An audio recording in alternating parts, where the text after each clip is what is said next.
کیا ہم تھوڑی دیر کے لیے تصور کر سکتے ہیں کہ ایک دن ہم اللہ تعالیٰ کے سامنے کھڑے ہوں گے؟ اس دن نہ ہی ہمارے ہاتھوں میں فون ہوں گے، نہ ہی نوٹیفیکیشنز آ رہے ہوں گے، بس کچھ سوالات ہم سے پوچھے جا رہے ہوں گے، اور ایسے سوالات جو ہم چوائس پر بھی نہیں چھوڑ سکتے۔ ان میں سے ایک سوال یہ پوچھا جائے گا کہ تم نے اپنی جوانی کہاں گزاری؟ یہ نہیں کہ تم نے کتنا کمایا، یہ نہیں کہ تمہارے کتنے فالوورز تھے، یہ نہیں کہ تمہیں کتنے لوگ جانتے تھے، بلکہ یہ کہ جو ٹائم میں نے دیا وہ کہاں گزارا تم نے۔ سپوز اگر آپ کو ایک کتاب پڑھنے کے لیے دے اور ساتھ یہ تاکید کرے کہ ایک دفعہ جو آپ نے پیج پڑھ لیا اسے آپ دوبارہ نہیں پڑھ سکتے، جو پیج آپ نے ایک دفعہ آگے کر دیا وہ آپ دوبارہ پیچھے جا کر نہیں پڑھ سکتے، تو ہم کتنے دھیان اور سوچ سمجھ کے اس کتاب کا ایک ایک پیج پڑھیں گے۔ اور یہ ایسی ایک کتاب ہمارے پاس ہے، زندگی۔ ہمیں اللہ نے زندگی دی ہے، اور ساتھ یہ بھی بتا دیا میں نے جن اور انسان کو صرف اپنی عبادت کے لیے پیدا کیا ہے، لیکن پھر بھی ہم اس زندگی کو اس طرح گزار رہے ہیں جیسے یہ کبھی ختم ہی نہیں ہونے والی۔ ہر جان کو موت کا مزہ چکھنا ہے، اور قیامت کے دن تمہیں تمہارے اعمال کا پورا پورا بدلہ دیا جائے گا۔ پھر جو شخص جہنم سے بچا لیا گیا اور جنت میں داخل کر دیا گیا وہی کامیاب ہوا، اور دنیا کی زندگی دھوکے کے سامان کے سوا کچھ بھی نہیں ہے۔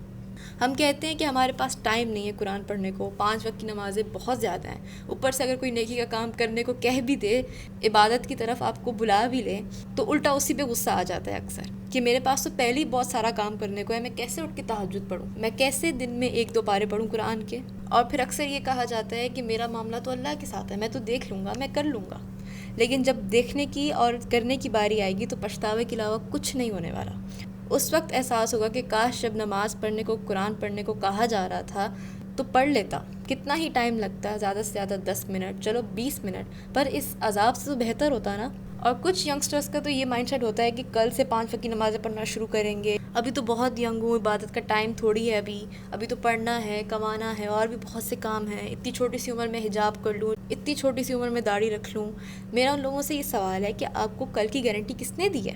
آج رات آپ زندہ ہو، آپ کو یہ کس نے گارنٹی دی ہے؟ اگر ایک بار یہ تصور بھی کر لو نا کہ آج کی رات ہماری آخری رات ہے، یہ آخری دن تھا جس میں ہم نے کمایا، یا آخری دن تھا جس میں ہم نے ایگزام کے لیے پڑھا، کل تو آپ قبر میں ہوگے، اس کے بعد آپ قیامت میں اللہ تعالیٰ کے سامنے کھڑے ہوگے، اور یہی سوچ کر ہم آگے کی سوچنے کی ہمت ہی نہیں کرتے، کیونکہ ہم تیار ہی نہیں ہیں۔ صبح اٹھ کے دوبارہ جاب پہ جانے سے نہیں، کل کا ایگزام دینے کے لیے نہیں، بلکہ اس ملاقات کے لیے جو دنیا کی تمام میٹنگز گیدرنگ سے زیادہ بڑی میٹنگ ہے، جہاں پہ آپ کو اپنی ہر نعمت، لٹرلی ہر نعمت جو آپ کے پاس ہے، پیسہ، صحت، فیملی، حتیٰ کہ آپ کا ٹائم، آپ کی جوانی، کس کا جواب دیں گے؟ ہم سے ایک نعمت کا شکر ادا نہیں ہوتا، اور جب اسی نعمت کے بارے میں ہم سے سوال ہوگا تو کیا جواب دیں گے؟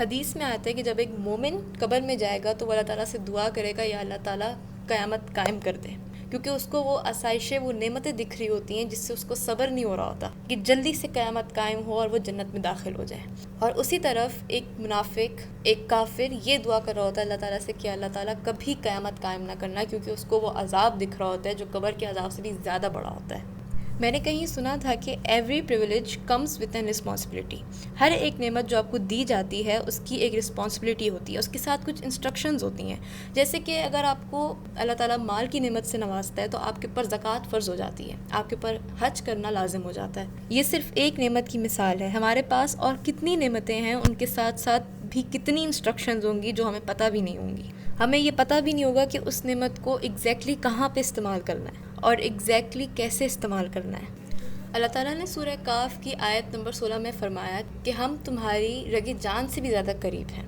مفسرین نے اس ہم کے لفظ پہ غور کرتے ہوئے کہا کہ اللہ تعالیٰ نے اس میں فرشتوں کو بھی ایڈ کیا ہے، وہ فرشتے جو ہمارے دائیں بائیں کندھوں پہ بیٹھے ہوئے ہوتے ہیں،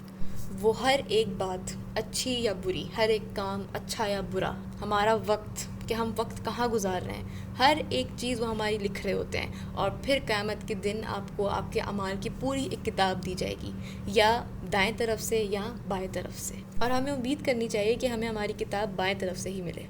کیونکہ اگر دائیں طرف سے ملی تو پھر بہت بڑا عذاب ہمیں فیس کرنا ہوگا آگے۔ جب ہم اللہ کے سامنے کھڑے ہوں گے نا، تب کوئی وقت واپس نہیں ملے گا، تب کوئی چیز آپ کو بچانے کے لیے نہیں آئے گی، کوئی بندہ، کوئی ذات، کوئی آپ کو بچانے کے لیے نہیں آئے گا۔ اس لیے آج ہی اپنے وقت کو اللہ تعالیٰ کے لیے بدل لیں۔ اللہ تعالیٰ نے قرآن میں فرمایا، یقیناً کامیاب ہوا وہ شخص جس نے اپنے آپ کو پاک کر لیا اور جس نے اپنے رب کا نام یاد کیا پھر نماز ادا کی، لیکن تم لوگ دنیا کی زندگی کو ترجیح دیتے ہو، حالانکہ آخرت زیادہ بہتر اور ہمیشہ باقی رہنے والی ہے۔